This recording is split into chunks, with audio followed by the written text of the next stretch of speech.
Shut up, Chris.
On our caption at the bottom of the screen there, that within the last few moments, the Press Association, citing unnamed British sources, has reported that Diana, Princess of Wales, has died.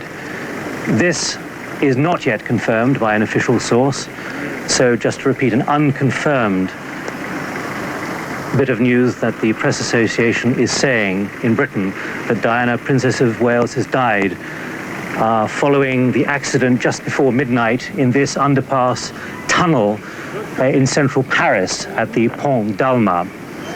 That car, which is being towed away and which we are seeing on the screen at the moment, badly damaged, is the car in which we believe Diana at the time of the incident. French police have confirmed that Dodi Al-Fayed was killed in the accident and that a driver of the car was also killed. Dodi Al-Fayed was killed, the chauffeur was killed, the bodyguard was seriously injured, as was Princess Diana. They were taken to hospital, Princess Diana and the bodyguard, and we now have these unconfirmed reports that the princess has died. Originally we were told that she had suffered concussion and a broken arm and serious injuries to her thigh. That does seem to have been understated, as our correspondent Stephen Jessel in Paris was just saying there. We're seeing pictures now of the car as it was removed from the scene. Incredible damage there. As you can see, the car is completely crushed. Witnesses after the accident reported hearing a loud bang, smoke coming from the car, and the airbags had inflated. The police have detained 5 photographers and, as far as we know, taken away 2 motorcycles for investigation. That's what we know of that from the moment. Prince Charles was informed by telephone. He is in Scotland. He was informed of the accident shortly after it happened. He's on holiday with Princes Harry and William. The Prime Minister, Tony Blair, was awakened and told. He described it as a devastating tragedy. And we've had reports from around the world of reaction of world leaders.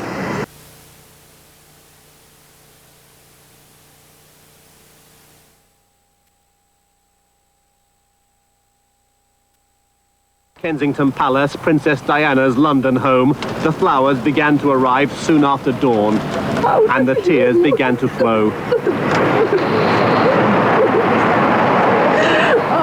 They came from far and wide, squeezing past the cameras, laying personal tributes at the foot of the royal gates.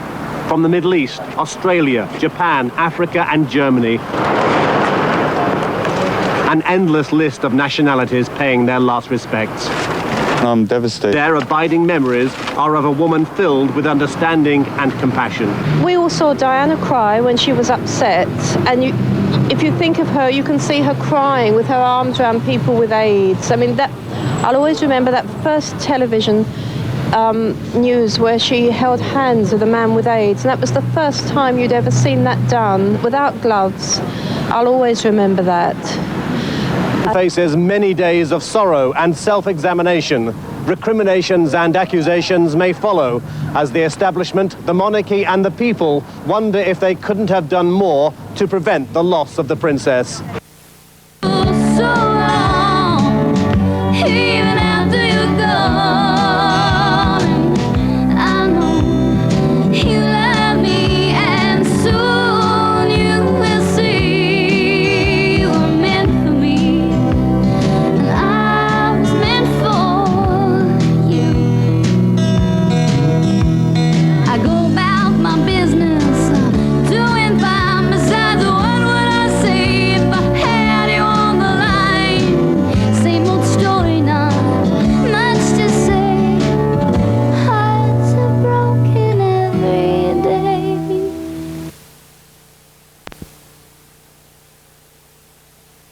She seemed beautiful. She seemed to be everything that a fairy tale princess should be. But she was willing to come down to earth, to go round into places of misery and lighten up those places. And that's why she was loved. And I think also, people felt, rightly or wrongly, and who's to know, none of us know, but rightly or wrongly, I think most people felt that she was the victim in her marriage and her relationship with Prince Charles, and they took her side, and they forgave her everything. Thank you very much. We appreciate your comments, your thoughts, and your insights. We have learned a lot. David Miller.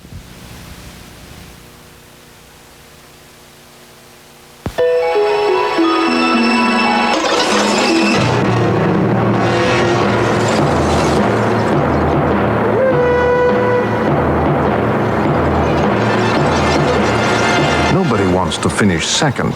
That's okay, but of course this news now has absolutely devastated everybody here, and there is extreme anger, I have to tell you, about the activities of the sort of unofficial photographers who, as far as we can tell, led to the death of Diana, Princess of Wales.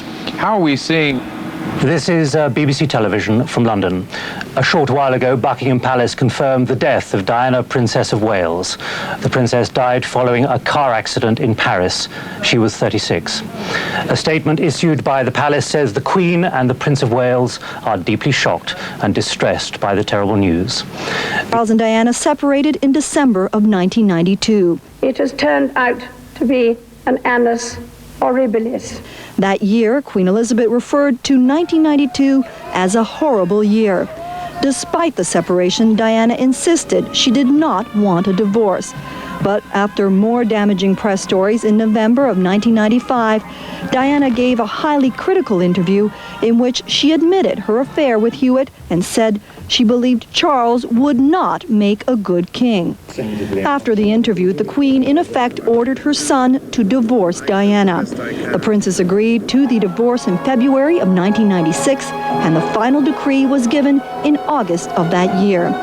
Diana continued to maintain a high profile following the divorce, but her private life remained quiet until she went public about her relationship with Dodi Fayed earlier this month.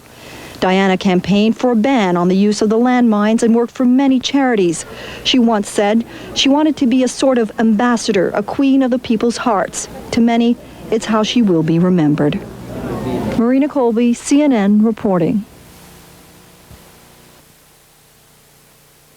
On a visit to Indonesia in 1989, she was praised for publicly shaking hands with lepers, dispelling widely held myths about the disease. Her contributions, as in a revealing speech about those with eating disorders, were often informed by her own experiences.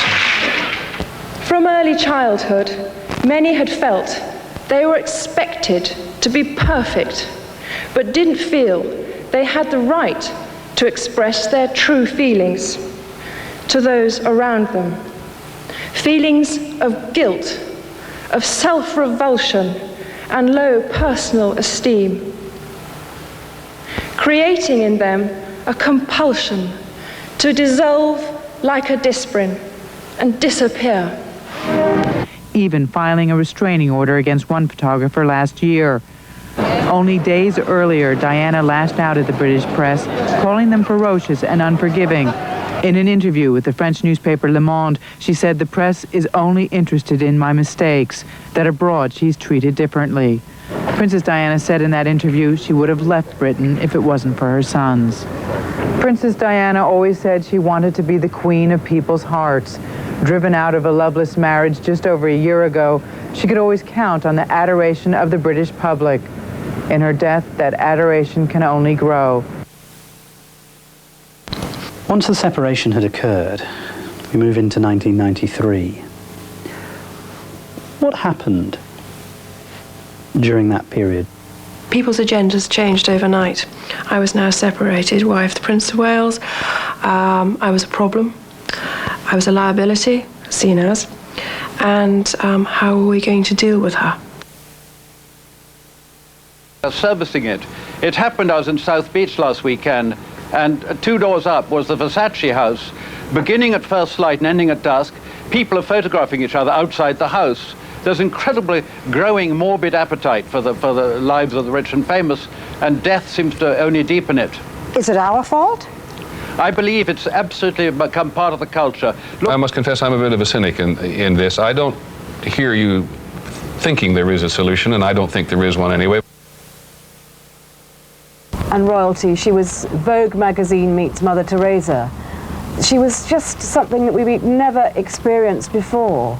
She was almost sort of holy in a way. She was still married to Charles as the future King of England, that is, should he be. And boy, did that reverberate. And when we come back, we're also going to talk at some considerable length about the paparazzi, and later in the broadcast, we're going to talk to John Travolta, who has some very heavy thoughts on this subject of the invasion of the press, so I hope... Diana's brother, the Earl of Spencer, holds the tabloid press accountable for her death. It would appear that every proprietor and editor of every publication that has paid for intrusive and exploitative photographs of her, encouraging greedy and ruthless individuals to risk everything in pursuit of Diana's image, has blood on his hands today. At least 80, maybe 100 miles an hour. Around 12:30, as the car wound into a tunnel just across the river from the Eiffel Tower, something caused the driver to lose control. The 600 Series Mercedes struck a concrete divider between lanes, then ricocheted back into the wall before coming to a stop as a tangled pile of twisted metal. Very loud, you know, and in the tunnel. In a tragic way, did Diana's death remove a problem for the British monarchy? Well, I think there may be some truth in that. There was the perception that she had made the monarchy too media-friendly, too like Hollywood, and too insufficiently royal. I think the second thing about guided her sons, teaching them how to be king by temperament as well as by birth, according to the model she was creating as queen of people's hearts, the people's princess.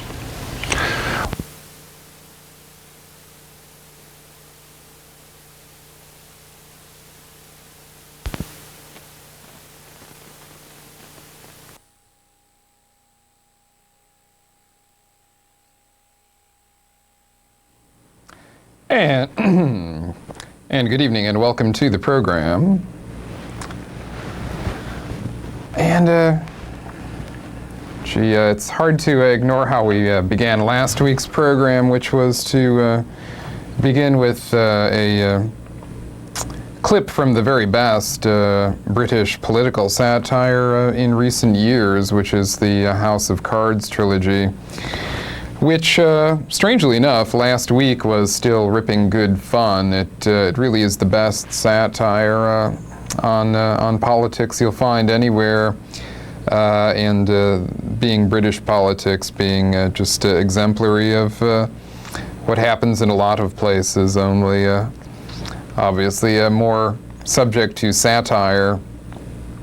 But, you know, it's, I don't want to be overbearing in saying this, but for me at least, our airing and kidding about the Francis Urquhart trilogy last week was kind of a last hurrah as far as it being lots of fun to laugh at as a satire, because unfortunately it's become more of a prophecy than anything else given the events of the last 24 hours. That is that, you know, there is a good lot of fun done with making a latter 20th century Shakespeare play in many acts about a struggle for the monarchy. in which many murders occur, as does often occur with Shakespeare. Ultimately, though, the fact is that even though it's the Prime Minister, Urquhart, who's committing the murders, it's all in good fun. It's only a television drama. Almost everyone in the program dies in some way related to automotive occurrences. That is, persons mistaken for terrorists or shot down by a bodyguard of the Prime Minister. One of his lieutenants dies in a motorway bathroom stall of a cocaine overdose brought on by poisoned cocaine. At the very last opportunity to save himself, Urquhart blows up two of his closest associates in their automobiles, blaming it on terrorists. And so you see what I'm getting at, which is that all of this seemed a lot funnier last week than it has in the last 24 hours, because it so closely parallels part of the occurrences of the last 24 hours. And, you know, I had some reservations, obviously, about getting into this tonight. I'm in the midst of an election campaign here, as many of you know, and the fact is, I have an excellent opportunity of succeeding in this primary election, and also in the general election, the primary being just in another 16 days. And so getting off the point and not taking advantage of the opportunity to put forward my political material is something of a risk. Also, just by bringing the subject up and showing that there are such profound parallels between the Princess Diana death and the death of Kurt Cobain is going to rub some people the wrong way. And a lot of this undoubtedly has to do with here in Seattle, the lack of perception of how important a figure Kurt Cobain was in latter 20th century modern art. Ultimately, he'll be perceived as quite important. And really, my initial reaction to instantly upon seeing the Princess Diana death reported on television was, well, this is the one celebrity story, celebrity occurrence that can overshadow the work that I'm doing here. That is, there has been, including O.J. Simpson's drama, nothing, in my estimation, to parallel the tale of the death of Kurt Cobain on the celebrity scene in ever, really, you know, in the post-war period. Let's keep it to that. So, as far as the fin de Cécile, the fin de millennium, the Kurt Cobain story really was the king of all celebrity stories of irony. That is an ambitious and extremely talented songwriter who steps up to the world stage and performs upon it as no one has since, I would say, Seattle guitarist and vocalist Jimi Hendrix. Certainly in England, in London, throughout England, they would understand that Kurt was the biggest thing in rock music since Jimi Hendrix. Although certainly here in Seattle, the hometown to both of them, that would certainly be lost. People would simply not understand that. But there are some extremely close parallels in terms of not only the BBC drama that I'm discussing, but also in the death of Cobain and the death of Princess Diana, and the most profound of which is that the Cobain death kicked off a long series now. It's becoming a rather long series of celebrity murders, including Versace, who is sort of a midway point between the Nirvana drama, that being Courtney Love, and Princess Diana. Versace mentioned them both in the same sentence only weeks before his death as two of his favorite celebrity models. And so there's that irony, the irony of Courtney Love's pal Barbara Walters chatting it up with Diane, another victim of success, Sawyer, on this evening's news. And Peter Jennings discussing, some heavy thoughts that ABC was going to be presenting, some heavy thoughts on your way from Mr. John Travolta.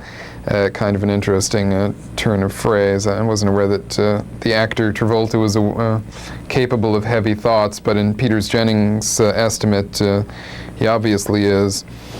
It would have been far more interesting, I think, for Jennings and company to perhaps question Mr. Travolta about that film he made in the early 80s, directed by Brian De Palma, Blow Out, which was a sort of rip-off of a classic Antonioni film from the 60s, Blow Up.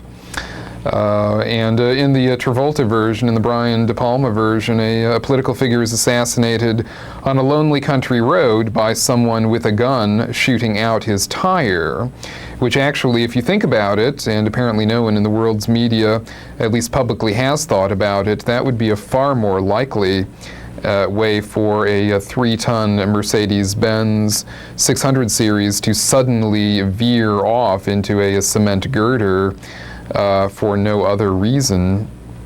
That is, if you watched much of the coverage, you'll realize that the one thing that was very much lacking was a real exploration in just precisely what happened to the automobile. That is, as of this point, there's been no assertion that the motorcyclists were in the direct vicinity of the vehicle as it crashed. And, well, we could go on about this at length. Basically, the last point I'd like to make, I'll make through a video spin here at the end, which is we'll show Dan Rather quoting Diana Frances Spencer quoting Kurt Cobain. That is the first line of Love Buzz, which in its original version by Shocking Blue, the line is, "Would you believe me if I told you you're the king of my dreams?" Kurt Cobain transformed that to the queen of my heart, and that is the term that Diana used to define herself during the last divorce last year. Diana seemed to be a woman transformed.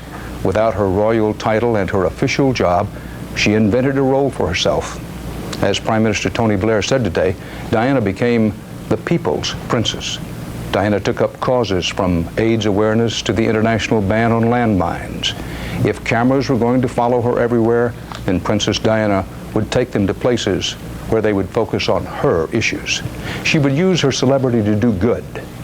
That should have been, could have been, the happy ending to Princess Diana's fairy tale. Instead, it all ended with a chase and crash in a Paris tunnel. A victim of the uncontrolled cult of fame and celebrity gone mad. And tonight in Britain, there are 2 boys without a mother, and an old nation mourning the young woman who said she wanted to be a queen in people's hearts.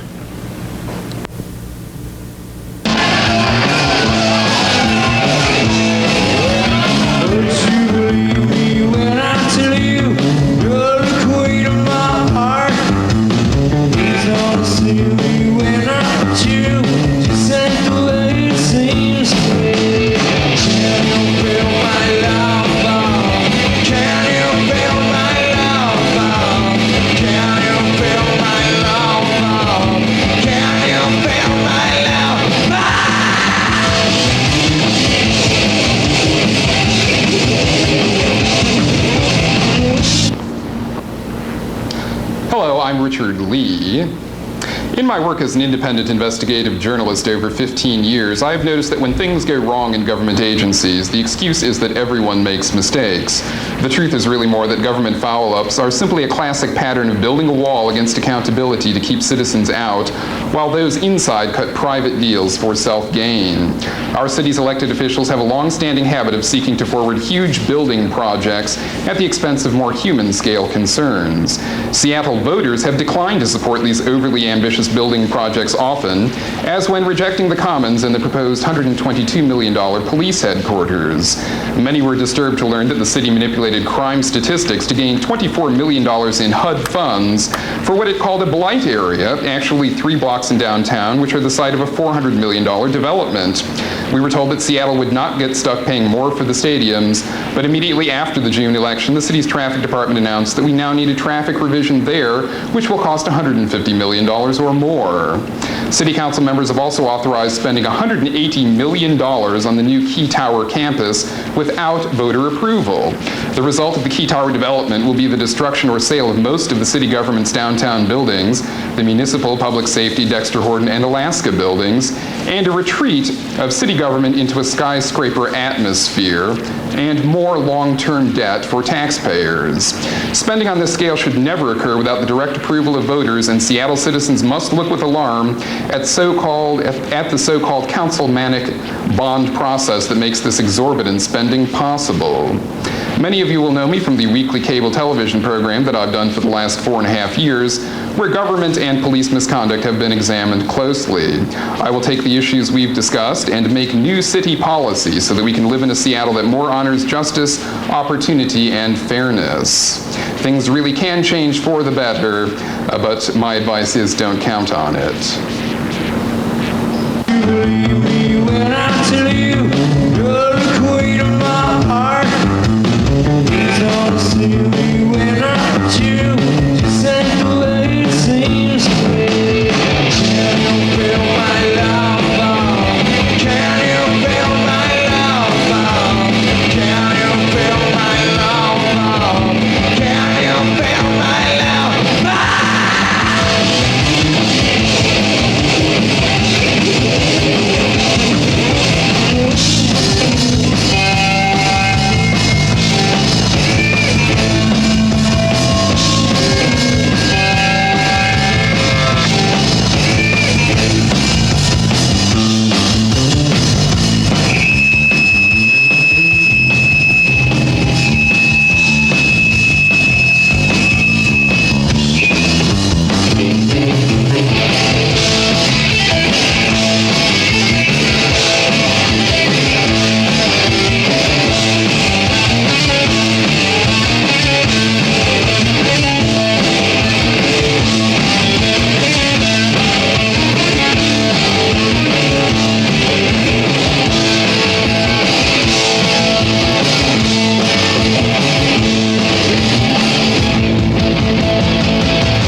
Welcome back.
D. Maurice Armageddon celebrates all other artists on this show. And a celebration of other artists, all the songs you're about to hear are written by other people. But you can catch our original show every Saturday.